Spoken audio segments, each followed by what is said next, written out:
నమస్తే, నేను మీ ఈశ్వర్. ఈ6 న్యూస్ కి స్వాగతం. వార్తల్లోని ముఖ్య అంశాలు: ఐకాన్ స్టార్ అల్లు అర్జున్ పై కాంగ్రెస్ ఎమ్మెల్సీ తీన్మార్ మల్లన్న చేసిన వ్యాఖ్యలు సంచలనంగా మారాయి. జాతీయ అవార్డు విషయంలో అల్లు అర్జున్ కుట్ర పన్నారనే అనుమానాలను వ్యక్తం చేశారు మల్లన్న.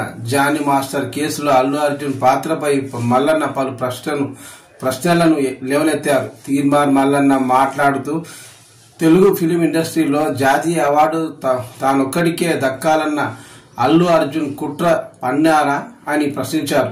జానీ మాస్టర్ జైలుకు వెళ్లడంలో కూడా అల్లు అర్జున్ పాత్ర ఉందని, ఇది పూర్తిగా పరిశీలించాల్సిన అంశమని ఆయన అభిప్రాయపడ్డారు.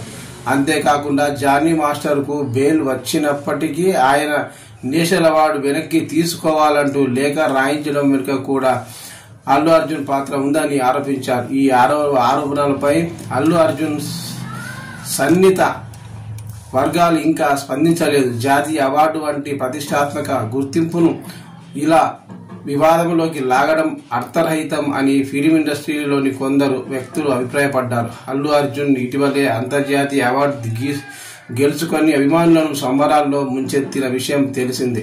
కానీ ఈ వివాదాలు ఇప్పుడు ఆయన గౌరవంపై మచ్చ తెస్తున్నాయని కొందరు అభిప్రాయపడుతున్నారు. జానీ మాస్టర్ కేసులో అసలు సత్యాలు ఏంటన్నది త్వరలో వెలుగులోకి రావాల్సి ఉంది అన్నారు తీన్మార్ మల్లన్న.